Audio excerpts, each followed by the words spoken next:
feel about it. Mhm. It's my pleasure to introduce you. I know some of you have met Caitlin, and I just a little history between us. We both went to the Jewish Theological Seminary for cantorial school. And in fact, we both started before it was the H.L. Miller Cantorial School. It was the Cantors Institute at the Jewish Theological Seminary. And we started our friendship in 1995 um, and went through school together and graduated together as cantors in 2000. And Caitlin has had a very full career as a chazan in several different communities, all of them different, and sort of experienced, I might say, the best and the worst of Jewish institutional life during her career, and made the decision about 5 years ago that to really best serve fully the Jewish community for the rest of her career, that she was gonna uh, she would benefit from rabbinic ordination, and she's not alone. And just so you know, for people who know me, my story is a little bit different in that I knew when I was in cantorial school 30 years ago that I was probably more suited to the rabbinic role, and started my rabbinic studies while I was a cantor. It does happen on occasion, but Mhm. what we're focusing on is something a little bit different. People who mid-career make a different choice, and all the different reasons that they do that. Um, and Caitlin will share throughout her presentation, this is something that she and I are looking at and will probably become a piece of a larger study in subsequent years. And so, without further ado, Rabbi Cantor Caitlin Bromberg. Thank you, Marcia. And again, welcome everyone. People who choose a thesis topic also often have a personal connection, something that they're curious about that is connected to who they are. And that's certainly true here. And as Rabbi Cantor, Marcia gave you a little bit of background. I graduated from JTS in 2000. I had 3 different cantorial pulpits in different parts of the country. And the third one was what I thought was the career job, the great place that I landed. I was so happy with what I had found. And that was for a lot of reasons. I had been in areas of the country where there weren't large Jewish communities in the Southwest. And this job brought me back to the Eastern Seaboard to a very, very vibrant Jewish area. And the community itself had a wonderful quality of intelligence and curiosity and involvement. There were many lay Torah readers. It was just very exciting. And my rabbinic partner was the best rabbinic partner a cantor can have, someone who truly valued and encouraged me to grow. And this job began in 2008. And I intended to stay there forever, settle, retire, and have my whole life there. And then within just a year or two, the congregation had a lot of financial challenges and losses and instability. And in 2010, they asked me to do a salary freeze, which I agreed to. And in 2011, they couldn't renew the full-time contract. I didn't want to relocate for family reasons. So I accepted the 50% salary cut and a real change. And I went to work for a Jewish nonprofit part-time, which was the URJ, the Union for Reform Judaism in New York. But then in 2016, the congregation was forced to eliminate my position, something that no one wanted to do, but it was necessary. And my cantorial search for a new job was not successful. there was something interesting had happened in the field. There were many fewer jobs, and there was more competition for the jobs that existed. And the cantorate itself was changing. And I came to a realization similar to Rabbi Cantor Tilchin's, which was that I might be able to serve better moving beyond the cantorial role. And frankly, the cantorate that I was trained for was disappearing. And synagogue music was changing, and many different things contributed to the fact that it was better for me to move forward in a more academic and community leadership position. And I'd always enjoyed the academic and philosophical side of Judaism. And I'd acquired a lot of rabbinic skills in all three of my pulpits, which were very small. And there weren't a lot of Jewish clergy in those cities. And I had to do everything that rabbis do: funerals, weddings, leading services, all of those things. And again, what it seemed to me was I was a better candidate for the rabbi who sings than the traditional cantorial. So what happened was opportunities for rabbinic jobs appeared. And I had a couple of interim jobs as spiritual leader, rabbi, in conservative congregations. And I relocated to be near family because I had to reinvent myself. And I started rabbinical school in 2019 and served as the spiritual leader of a Reform congregation part-time until graduation.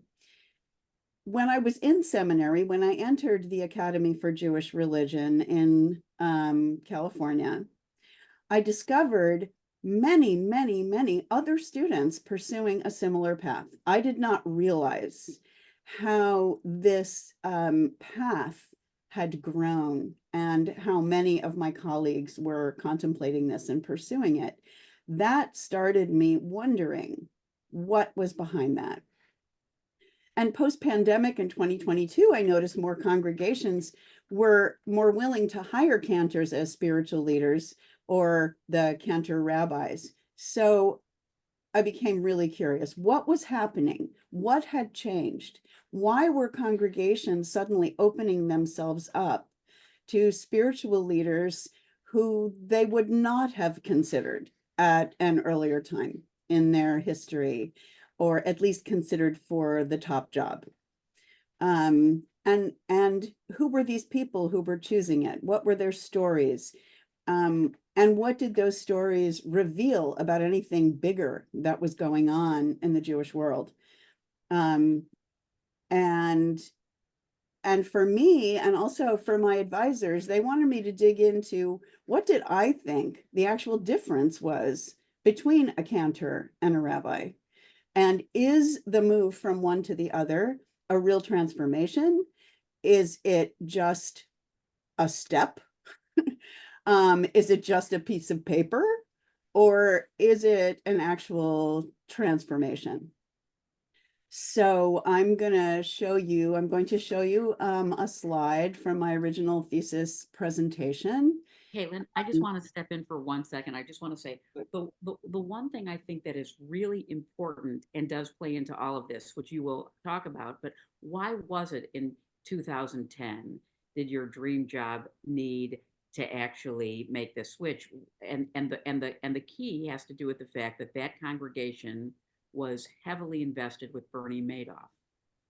And that is, no one can underestimate the disastrous nature of what him and other skeevy people like him did to hurt Jewish communities that trusted them, were investing in them, saw a future with them. I mean, so Caitlin is a direct, is directly impacted by what this man did in the Jewish world. She's not the only one, but I think that part of what a big part of this conversation is the changing nature of money and finances in the organized Jewish world, both from just the way things are working, but also really unfortunate situations like that. Okay, and thanks, Caitlin. I'm sorry, I hope that's Thank okay. thank you, Marcia. So I'm going to share a slide and all right, can everyone see this? I'm not going to, well, I'll enlarge it. Yeah, Yeah, you should, because we shouldn't have to switch yes, your whole. yes, and right, I'm remembering how to do that now. Okay, great. So this was the title of my thesis. A cantor becomes a rabbi. Was it one small step or a hero's journey? Um, and and the subtitle, Changing Clergy Roles and Potential Implications for 21st Century American Judaism. So I'm going to share a little bit from the introduction, do a little bit reading presentation of a paper to give you the foundation for the study. So,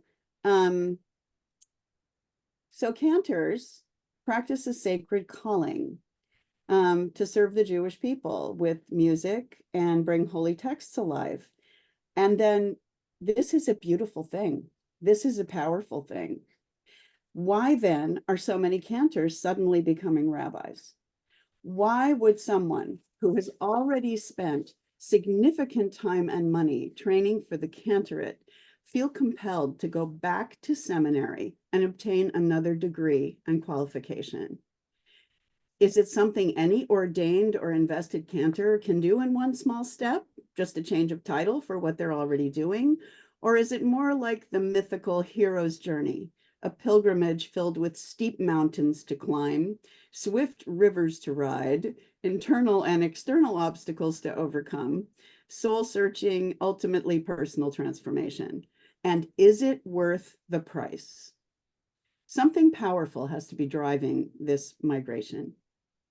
And as I said, anecdotal observation, which was my personal observation, indicates that there's been a significant proliferation of cantors pursuing rabbinical ordination since approximately 2010, which does not show any sign of slowing down.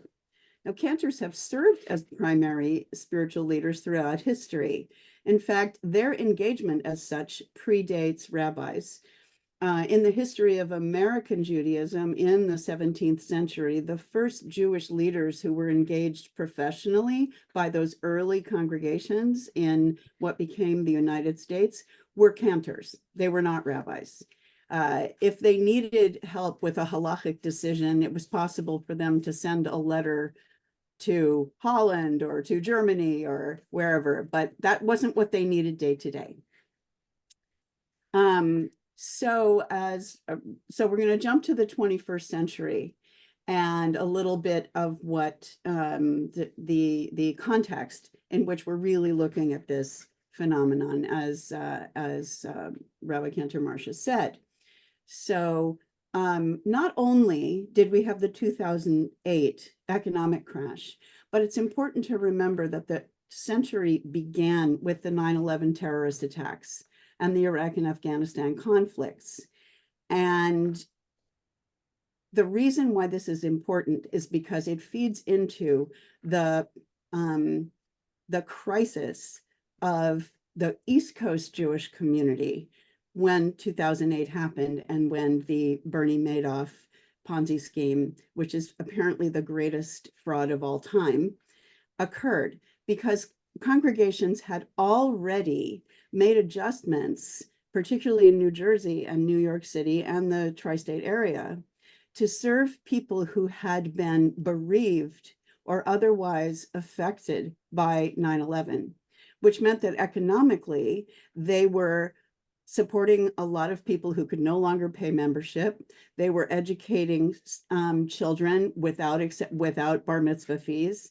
They were already extending themselves financially in a way that then 2008 pushed it even farther, and those congregations had to go even deeper.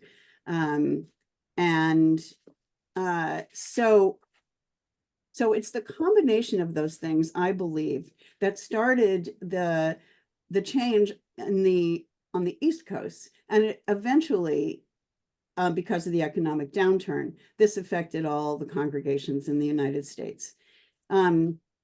So by 2010, small and medium-sized congregations that had full-time rabbis, full-time cantors, and clergy educators no longer had the resources to sustain their professional staff.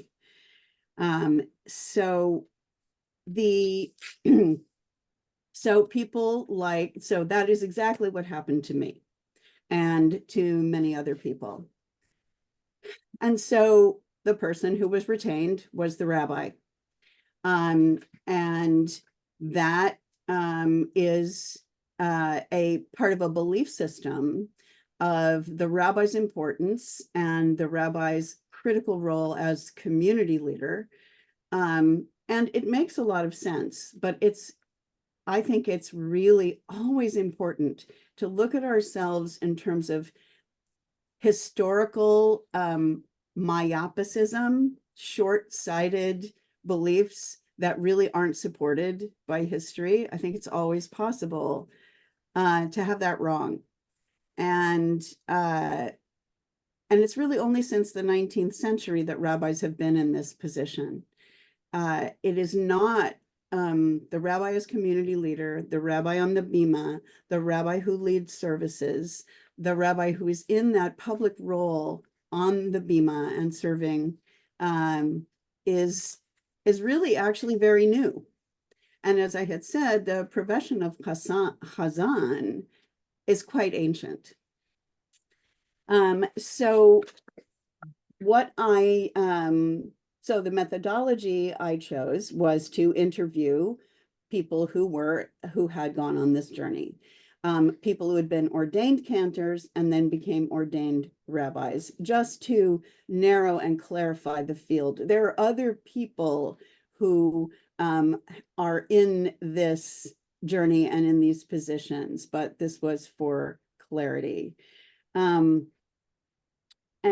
I wanted to look at their motivations, their goals, their training, their ordination, and then their rabbinical employment and what had happened to them afterwards. And before we go ahead with that survey and the results of that survey, I felt it was very important to trace what the religious leadership of our people had been originally and how it had contributed to the leadership model that we have now. And so here's the next slide. Okay. So I called this the team on the bima.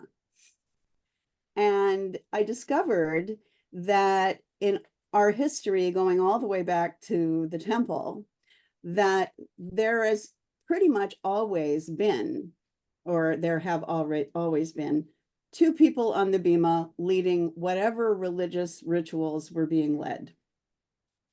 And as we see in, in the temple, there was, sorry, I can do this, right? So back, there we are.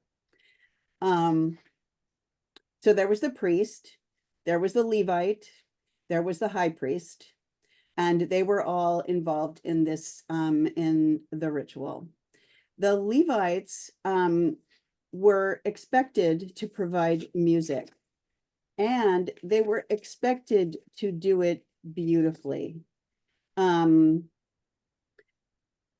Zohar asks, why were the Levites selected to sing in the temple?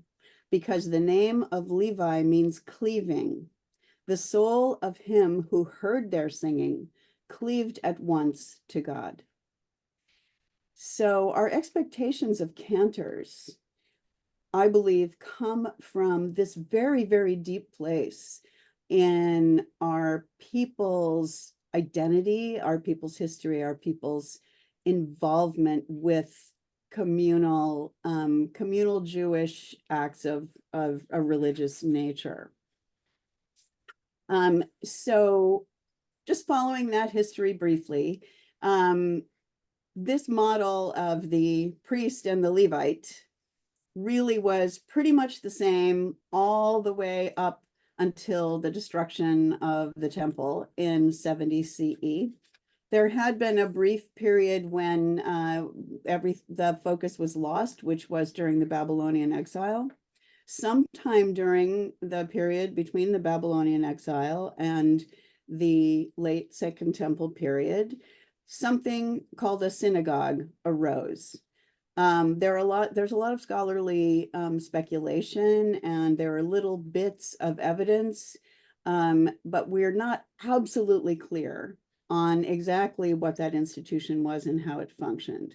But what we know is that it involved Torah study, it involved teaching, and it probably involved some kind of recitation of Psalms and perhaps the most critical prayers which were said in the temple, one of which was the Shema. So we can certainly relate to that. So the big change was after 70 CE, when the temple was destroyed. These roles were no longer relevant, particularly the role of the priest, because the religious sacrificial activities had ceased. There still was a role for someone who was like a Levite. And one of the reasons was the rabbis created this new model that the way the community would come together was going to be prayer. And as many of you may know, prayer became the replacement for the sacrifices. It became that act of love and devotion and pouring oneself into communication with God. And our prayer services, our schedule of prayer services, the way they unfold over a day and a week and over Shabbat, is based on the times of day that the sacrifices were done. Well, if you have a whole bunch of people getting together to recite something, it's going to be a mess unless you have a leader. So a type of leader emerged, and that first leader was a volunteer leader. It's a word we still have now, which is shaliach tzibur, the messenger of the community. It could be anyone who was knowledgeable about the prayers and who could come before the people and lead them. And as time went on, the prayers kept developing, and they became more complex, they became more poetic, they had more elevated sort of classical language, the melodies became more intricate, and at a certain point, not everyone could lead prayers in the way that people wanted. As that was happening, a profession that was called Hazzan had emerged. And Hazzan comes from the word chazon, which is vision, certain kind of vision. And Hazzan meant overseer, somebody who oversaw all of the administrative work of the synagogue or of the community, making things happen, making sure the books were there, maybe sweeping the synagogue, but also directing the flow of prayer and Torah reading. By around the year 600, this profession of Hazzan had evolved into a professional leader of prayer and someone who was musical enough to keep everybody together on the tunes. And at that point, the Hazzan became an employee of the community and was then paid. So this is the beginning of one person at least who is paid by the community, hired in maybe a very similar way to the way we hire clergy now, by consensus of the community. And then the community's expectations and needs and what all the other aspects of community become that person's responsibility. So as we moved into and during the Talmudic period, rabbis who had kind of been on the side all this time as teachers, as commentators, as, teachers of Torah. And they had sort of, sat on the side during services. The Talmud talks about different rabbis who are sitting and studying while the Chazan is leading prayers. And they're available as teachers. But they weren't actually standing in front of people for the most part, although they could take the role of Shaliach Tzibor.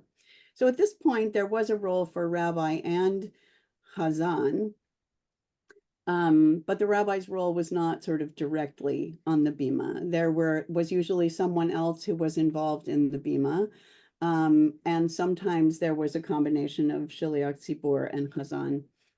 So this was pretty much the model for synagogue worship all the way through medieval, Renaissance, modern period, all the way up until the beginning of, the end of the 18th century and the beginning of the 19th century. And the Chazan and rabbi, certainly their roles had developed. Chazanim had become, the beautiful, powerful music had developed through medieval period and certainly in Eastern Europe during all of those centuries. And the complex and beautiful and moving Chazanut was something that already existed at that point. And everything changed with, of course, the French Revolution. So what happened, so Napoleon emancipated the Jews and they became citizens. And this was the first time Jews had been citizens of European society. And as citizens, they were expected to act like all the other citizens. So to live a more bourgeois lifestyle, they were invited into all the professions. They were invited into the universities. They became, full members of the society. And one of the expectations, particularly in France, was that religion was something private, that it was not something that people projected in their everyday life. And the Jewish people were expected to conduct themselves religiously without many of the aspects of Jewish synagogue life and observance, dress, and of course the schedule of holidays and Shabbat. So this was the beginning of the changing of the synagogue. And what happened was the rabbi's position, and of course, I just realized that I forgot to say that the rabbi's role all through these centuries was as the adjudicator, as the person who was in charge of halakha and Jewish law, and that had been the powerful role of the rabbi, although that was not necessarily something that was done on the bima. It was in the community, it was in yeshiva, it was in, although it could be, there could be teaching, of course. One thing that's very traditional is the sermon that was given on the Shabbat right before Pesach, at which the rabbi was supposed to expound on all of the laws of Pesach, and people were there for hours. So what happened when Jews became citizens and they became subject to the law of the land, the rabbi's job kind of was eliminated. And this was the point at which the rabbi started to move on to the bima. And I think we're familiar with the what became the paradigm for Reform Judaism, which was to create a synagogue that was very similar to a Lutheran church in the sense of how it was set up, that there were professional clergy, they were on the bima, and there was formal music, and there was a formal theater style seat arrangement, and it was something that looked like what everyone else was doing. And the rabbi started to move on to the bima, and sermons became a regular thing. And many of the things we're now familiar with in terms of the rabbi's role began at that time. So this model we have of the rabbi's essential role on the bima really begins at that point. We move through the 19th century, and the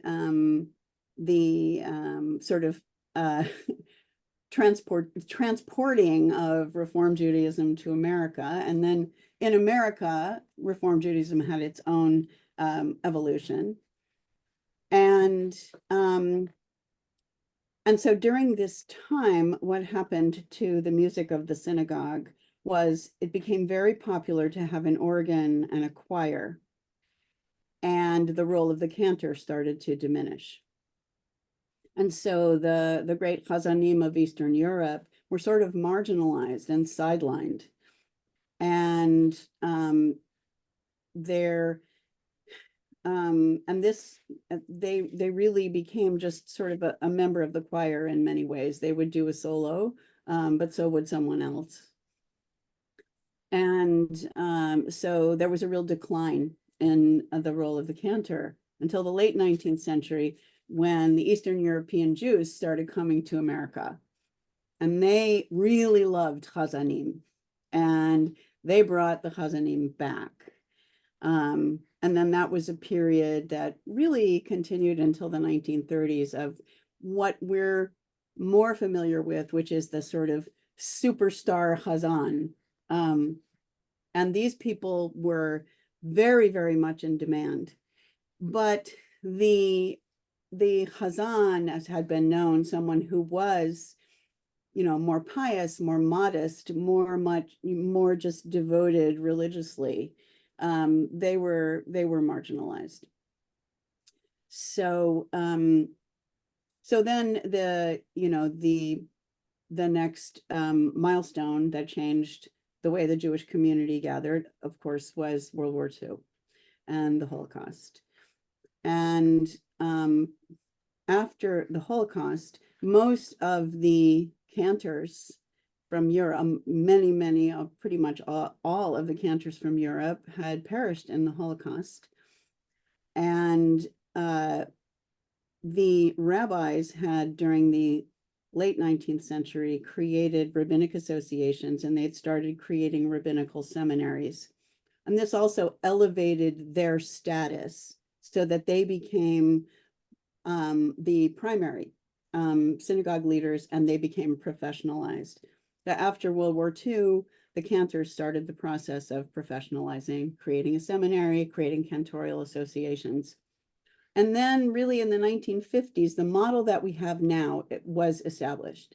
So that's how far it goes back, this idea that the rabbi and the cantor on the bima, and the rabbi's number one. And that's pretty much the model that we have now.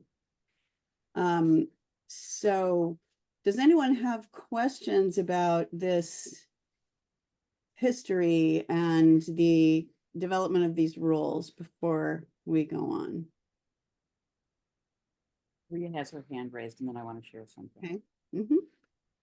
So I wanted to ask about the custom that started, I don't know when it started, but having camp song leaders becoming song leaders on the bima, and which totally changed the concept of music in a service. Absolutely. And that's really the next piece of the history, because that really starts, I would say, Rabbi Marcia, I believe we're talking about the 1970s or 80s. Yeah. And I think the most important thing to bear in mind is that, like, for instance, I mean, just as an aside, when we think about the Muslim population in the world. Let's think about that for a second. I can already see how in America there are many assimilating many assimilating Muslim families.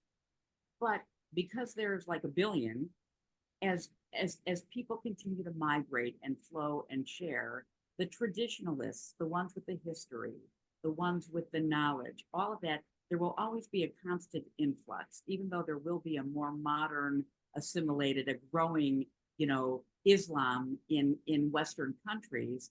There will always be people that come from sort of the roots. And what we lost in the Holocaust completely was anybody who didn't make it out, the gate was cut off. There was no more tradition to carry. That's why, Ria, our trip to England was so important. It was just to try to see, just a glimmer of what, might have been at one point. But because the Jewish population had no more relatives coming in, no more religious cousins, aunts, and uncles to invest in our synagogues, our traditional synagogues, that what we started to need, and this ties exactly into your question, was a modern vernacular of music, because the way of worship in the 19th, 18th, 19th, and early 20th century was irrelevant to post-World War II young people.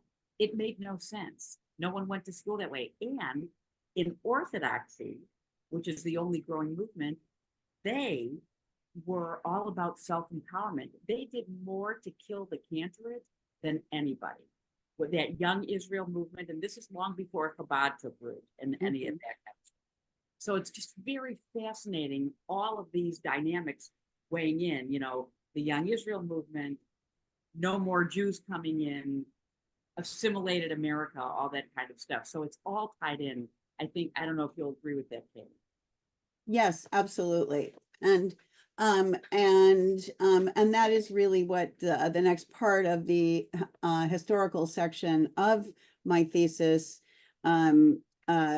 lays out, is this transformation that started happening post World War II. There's an element of the song leader story that predates World War II, because the Eastern European Jews of the early 20th century, those who were Yiddish speaking and who had this strong Yiddishkeit background, and also became the progressive leaders of the of the union movement. And a lot of them were socialists and communists. They were very, very progressive, and they wanted to create a different culture. They started Jewish camps. And it was these Yiddish camps really started during that time. So there is, a burgeoning camping movement that was created by this piece of our culture. And so that the camping movement of the late 20th century was based on that model. And there had already started to be, I would say, more of a connection to folk music than in their gatherings. There were also Yiddish choirs during that time. That was the subject of my cantorial thesis. And they were all over the country. They actually started in Paterson, New Jersey, because that was where all the silk workers were, and they were the ones who started the Yiddish choirs. So there was a lot of gathering for communal music during the early 20th century. So I would say that also contributes. And it is indeed the growth of that song leader based worship music that does start to change the cantorial role again in, I would say, the 70s, 80s, and 90s. And also during that time, we have other transformations, which include the entrance of women into the field, and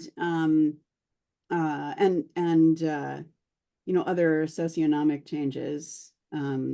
but that was, the 1950s and 60s was the golden age of the suburban American synagogue. And there was a reflection back to the 19th century in terms of the relationship between Rabbi and Cantor. The Cantors had really been off the bema, particularly in Reform Judaism, and they were invited back on starting in the 30s. The value of Cantors was revived in the Reform movement, but they were absolutely placed in a subordinate position, and they still had to contend with the importance of the choir and the choir director and the organ, and so their role was different. They were certainly leaders, but they were part of that whole musical gestalt.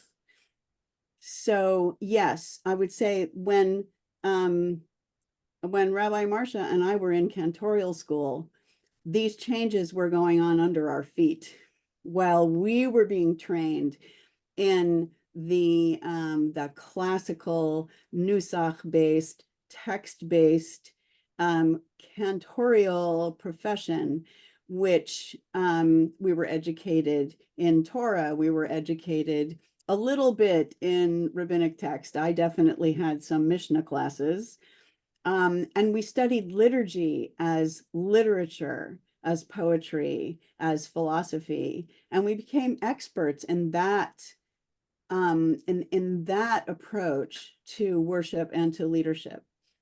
And although many of us did play a little guitar and some came from song leader backgrounds, we were still trained in that classical Hazzan tradition. So that gets us up to the millennium. And as we know, one of the other socioeconomic forces of the 21st century is that affiliation in faith communities has fallen everywhere. And so between the economic issues and, the changing financial aspects of the Jewish community, we also have that movement of people being less inclined to affiliate, all of which contribute to synagogues that may no longer be able to afford both a rabbi and a cantor, even if they love it, as my synagogue in New Jersey did, and does. Luckily, my rabbinic partner actually knows how to sing, sing a lot of cantorial stuff, so they're okay. But that is, it's not a happy change for many people. So we have a lot cantors who are in need of reinvention or other ways of continuing in the field. So now that we're up to who those people are, we can take a few minutes to look at some of the survey results and what these people are saying about what they have, the transformation that they've gone through. So yes. Yeah, I just want to raise my hand for a second. Sure. On the slide that you had with the three pictures, the temple, the two men that both looked like cantors because they both looked like they were wearing mitres. In fact, that actually looked like the Kusavitsky brothers. It did not look like a rabbi and a cantor to me, but it probably was. And then yes, it was. Mm-hmm. and then two women. Two women. Where was, and one of the women was holding a Lev Shalem. Who were those women? And I'm just sort of curious, Mm-hmm. in congregations where the hierarchy that was established post World War II between rabbi in charge, cantor, second clergy, does that play out continually? Is it different when there are two women together? I'm just curious about that. And who was that? That was a recent magazine article that I found when I was looking for literature on cantors who became rabbis. I don't remember right now exactly who they are, But the reason it was news and those photographs were taken and an article was written, which appeared, which I found, is because it was such a big thing that they finally had two women on the bima for this community. And it was news, it was big news. So it became something that they publicized. So indeed, it does relate to that change, and which absolutely, of course, the entrance of women into the rabbinate, which goes back to the 1970s, and has developed since then, and there's a greater presence of women rabbis, certainly opens the door for women cantors to make that move. But yes, that's why it was like, oh my God, two women on the bima. And I think for many people that, for many of our people in a synagogue that has two women on the bima, there certainly has been an adjustment. The issues of gender really do play into this move of rabbis and cantors. And we're not going to have time to look at all these pieces of the survey this morning, but there was absolutely a majority of women who participated in the survey. It was 60% women who participated, who were cantors who became rabbis. And the issues of gender were a big piece of why they made that move. So there is definitely a piece here that relates to gender issues. So I'll show you a couple of, so my methodology, as I said, was to interview people. I mentioned the literature review. Most theses have a literature review. There is no literature on this. This thesis is the first study of this phenomenon. And that's one of the reasons why Rabbi Marcia and I want to continue our exploration of this and how it relates to so many larger aspects of community. So I found 3 articles. That was my whole literature review. It's not what you usually have in a scholarly paper. But I want to show you a few slides from the actual survey. And then I want to present some of what I gleaned from that. And a lot of what I found was what I predicted I would find, but there were surprises. And I think that is the most interesting piece of this. And we have 10 minutes left. So Rabbi Marcia, do you have some ideas about how we should move from here? So one of the things that I, when Caitlin and I were, I hope this is interesting to you. I certainly, for she and I as clergy, we could basically talk about this literally 24 hours a day and never get bored. For lay people, maybe it's a little less exciting, but what I really think is stunning is, again, not about what's really happening in synagogues, but what it's saying about Judaism going forward that I find is so powerful. The whole gig economy for rabbis and cantors, where people are choosing not to even work in a synagogue, but just to put a shingle out, however they do, and do life cycle events and or become freelance teachers. I mean, just in the same way that people can order food and never have to leave their house, they can have everything they want Jewishly and never have to leave their house. It's the whole world has changed. So it's a larger conversation. So Caitlin, has offered to come back and continue a more in-depth revelation of her study in 2 weeks from now, if we'd like that. We're open to that. We can figure that out. What I'd love for you to do, I think, Caitlin, is start your study and let's see how far we get. And if it feels like it's, we would really benefit from Cantor to Rabbi Part 2, I think it's so important. I would love that. Or people can just write to you. If maybe you can also put your email in the chat and people can share some things. So I would start to maybe share a little bit about who you reached out to, the different movements, and then maybe even talk about the different ways to go from Cantor to Rabbi, because not all the rabbinic seminaries are created equal. I No. think that might be a really interesting, I don't think that's something that most people would know about, Mhm. you know. Yes, so when you invite people to participate in a survey, it is their choice whether they respond and whether they participate. So you can't just go out and get them. And so I reached out to sources that I thought would be helpful, and they weren't all helpful. And so I first reached out to the seminaries and found that they were very uncomfortable with any kind of participation and any kind of outreach to their alumni, except for one seminary, which was Hebrew College in Massachusetts. They didn't feel, it was their role, and they also did not want to give me the contact information because they have to protect confidentiality in an academic institution. So that wasn't helpful, although I really wanted to find the seminary connection. So that is something we can do later.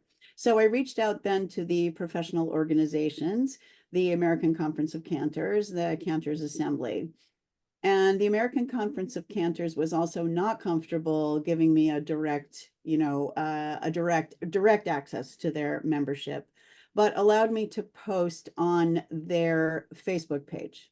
And so that was how Reform Cantor rabbis, who were members of those associations, got the invitation and decided to participate. The Cantors Assembly just happened to be the one that was best prepared to be helpful. And I, as a longtime member, had a relationship with the membership officers, and the membership chair of the Cantors Assembly had just finished creating his own list of Cantor's Assembly members who had become rabbis. So he had a list ready to send me. So as a result, the majority of the people who participated were from the conservative movement.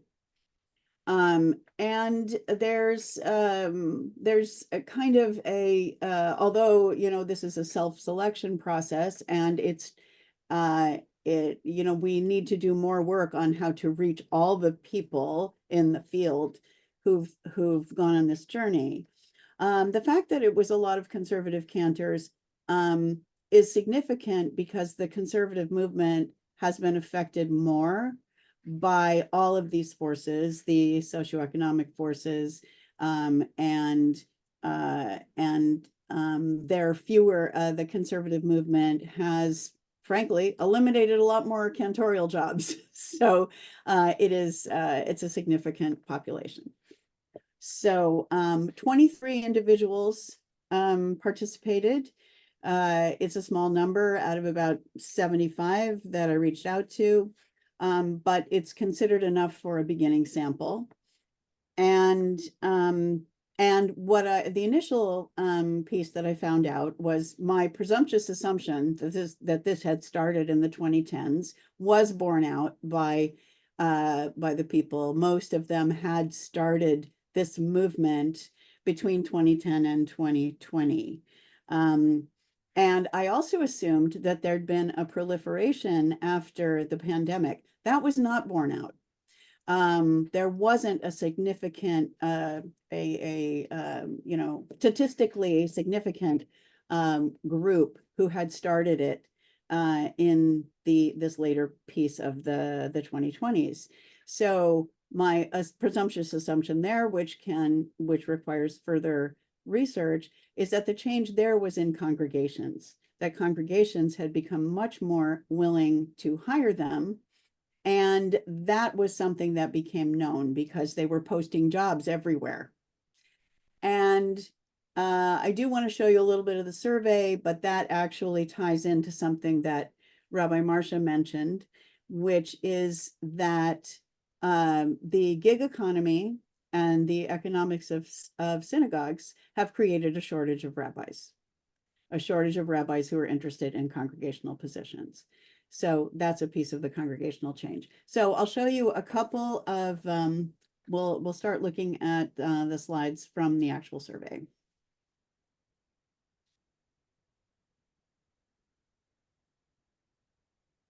So this is the first one, and this is I'm going to try to enlarge this. I don't have the same capability that I do with the Google Slides.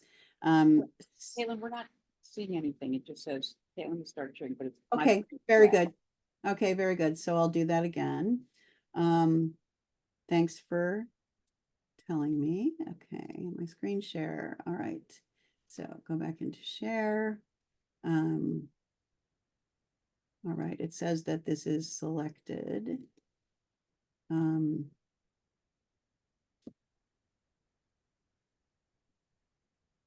you're still not seeing anything? Right. Okay. Let me try there. I have it in two different places. So let me stop the share, go back.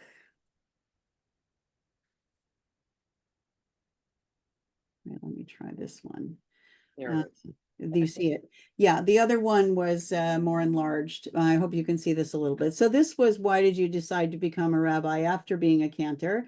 There were three choices. People chose either one or three, and nobody chose the middle one. So the first one was actually the, just inner desire to move into a rabbinical role, the desire to learn and teach traditional Torah and to lead a community. The other one was financial security, which is a significant piece of this.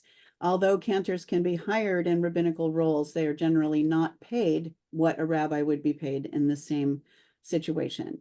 What was interesting about the responses here was that although nobody chose dissatisfaction with the cantorial role, those people who chose to comment, among those who chose to comment, there were several who did speak of that. So I'm going to scroll a little bit into the comments here and show you one, which was very powerful. Okay, it's this one here. This person said it was really all three reasons. I felt stifled, not being able to teach all that I was able to, utterly beaten up by rabbis who wanted a cantor to serve as a subservient assistant, and I was frustrated that I was working more hours than the rabbi for less than half the pay. So this person did not check dissatisfaction with the cantorial role, but really had something to share.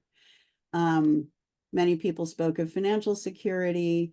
And the other interesting finding here was that there were several women who said that an issue was, as it is here, in the middle sentence here, is that too many female cantors were being told to retire early when their voices weren't as beautiful as they were at the beginning of their careers.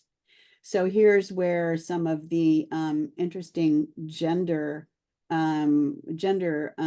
content comes into the survey. So the next question was about, at what point in your career did you make this decision? The majority of people made it within 5 years of their ordination of the cantor, as a cantor. There were some, like Rabbi Marcia, who made that decision while they were in seminary, and it's an interesting and significant number. Those who did it after 10 years in the field was the smallest. And then a group of people who did it later in their career, perhaps more when they were within 10 years of retirement, was another significant group. Then I asked him about which decade. This is where I found the information, about how most of them was in between 2010 and 2020. So I asked them what preparation education they chose. And the question was either a legacy seminary like JTS or HUC, RRC, the Reconstructionist Rabbinical College, Yeshiva University, JTS being conservative, HUC being reform. Then alternative seminary, which would be AJRCA, where I went, the other AJR in New York, Aleph, the Jewish Renewal Seminary, Yeshivat Maharat, which is a modern Orthodox, etc. Then if anyone got private semicha from studying directly with the rabbi in apprenticeship, and whether there was anything other. So it was exactly the same number for either alternative seminary or expedited ordination, which You have to explain, Caitlin, no one would understand what expedited ordination I is. was just about to explain Okay, it. okay. Okay, and I'm sorry I didn't already do that. There are programs that exist now, which are short-term programs to give people ordination as rabbis or cantors within 1 year or two. They are very part-time. They are generally, are for the most part, not as recognized as legitimate or legitimate or necessarily respected or considered. So there are really two primary ones, the Jewish Spiritual Leaders Institute and something called Yeshivat Adat Wolkowitz, which is on the East Coast.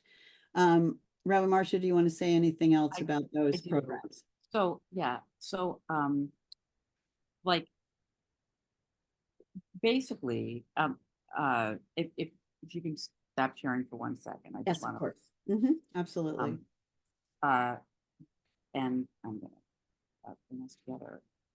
And I think maybe this is going to be an interesting place to maybe conclude today, just because I think we're after 10:30, but I really want to pick this up later with some more detailed studies and responses, also gathering questions from people. But basically, because the needs of the Jewish community have, particularly in the heavily assimilated, I don't even know what questions to ask or what I really need.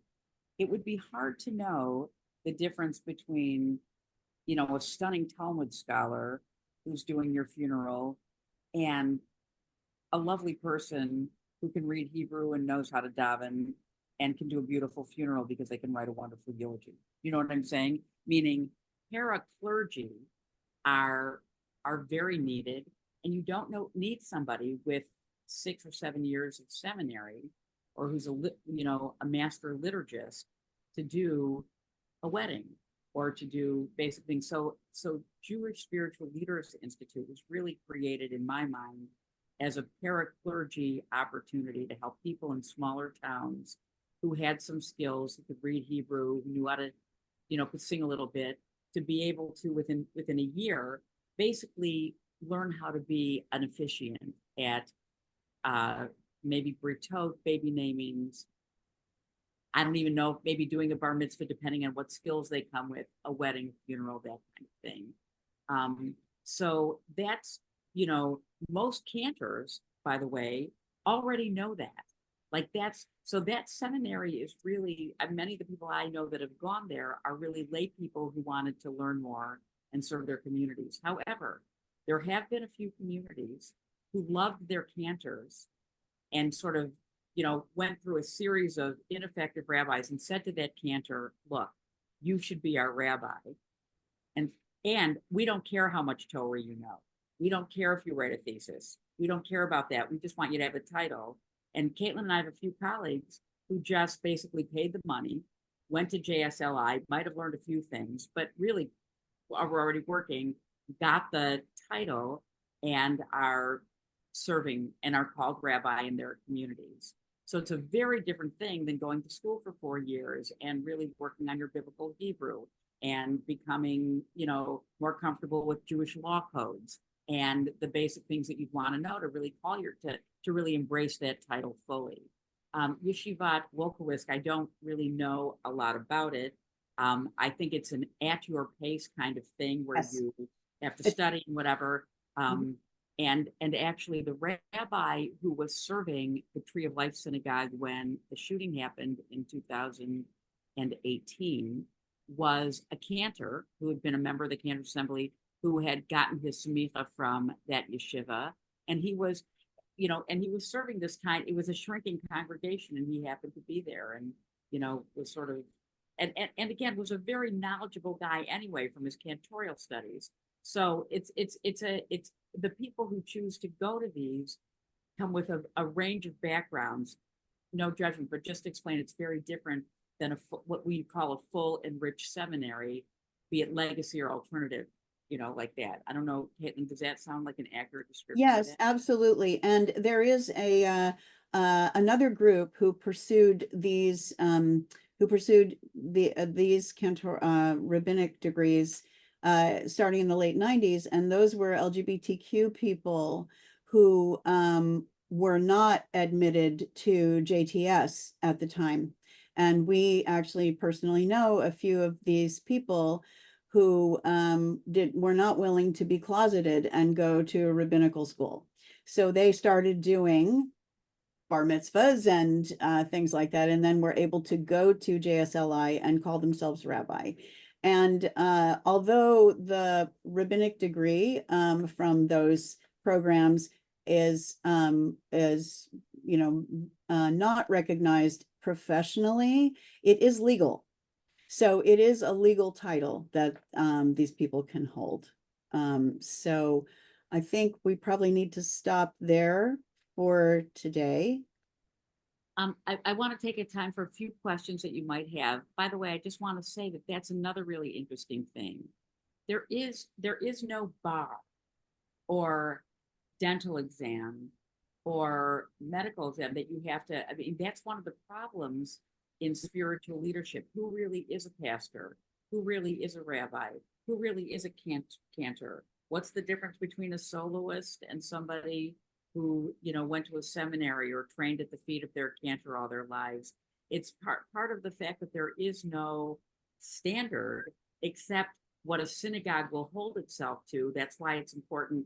Many synagogues still want to affiliate with a larger movemental organization like the OU or the Rabbinical Assembly. You know what I'm saying? But honestly, the fact that somebody who goes to JSLI and can get the title rabbi is interesting, and it has caused some turmoil in the rabbinic world. Are there any questions from the people who have been listening to this? Yes, Debbie. So, Rabbi Bromberg, what's the implication for cantorial schools like at JTS? Are those schools shrinking in terms of candidates? Thank you. That's a really good question. I would say they've been shrinking for a while. Isn't that true, Rabbi Yes, Marcia? okay. And the rabbinical seminaries are shrinking too. Yes, again, because I mean, it's expensive. A person can go to cantorial rabbinical school and end up with $200,000 in loans. And if that's going to happen, if you go to a legacy seminary, which is accredited, and what you get with that is a master's of sacred music or Jewish studies. It does give you something that JSLI or one of these independent organizations can't endow you with because they're accredited. But the fact is, who cares? You know what I'm saying? You have to ask yourself, like, is it even worth it? So JTS, the cantorial school, has been shrinking for years, and what they ultimately did was they actually put it under the rabbinical school, so that instead of paying a full-time dean, they had somebody who sort of was like part of the recruitment team. They really tried to pare down the costs and make it much more cost effective for JTS, so that even if they only had 6 people in a year, which my class only had 6 people back in '92, or even 3, they could still run the program without having it, disappear. And there is no question, by the way, Debbie, that people who go to those seminaries do come out far more prepared to serve as clergy, and full clergy, and with a greater cantorial knowledge than if you're a soloist and you sort of learn with a mentor. It is true that they still do. It's just very expensive and a different kind of time commitment. So I don't know if does that answer your question? Yes, thank you. Yes, and one of the reasons that the AJR seminaries were created, and I think also the Olive Seminary fits into this somewhat is that many of the people now who are interested in pursuing clergy education are people who are in a period of life where they cannot pick up stakes and move to New York or Los Angeles and live there for 5 years and go to Israel for a year and all the things that are required by a legacy seminary. If you, as one of our colleagues, lives in Galesburg, Illinois, has a family and connection to that community and is already serving as a Jewish leader, the only way that they can go to school is online. So we already had a hybrid online program before the pandemic. And that was also true of some others of these seminaries, specifically to serve a population for whom the legacy seminary was an impossibility. So that's part of it as well. Yes, another question. Neil? Neil, hi. Hi, I'm keeping my my video to a minimum because I'm in a house with no air conditioning and 95-degree heat until it gets fixed. So I'm not very presentable. I just wanted to, first of all, say thank you for this incredible presentation, and I can't wait to hear the second half of it. But one thing that made a huge difference in my ability to be a kolbo. I had 7 pulpits before I retired. The last 3 I was a kolbo. Can you And please, I'm sorry to interrupt you. Can you please explain what a kolbo is? a cantor who is functioning as a rabbi, Okay.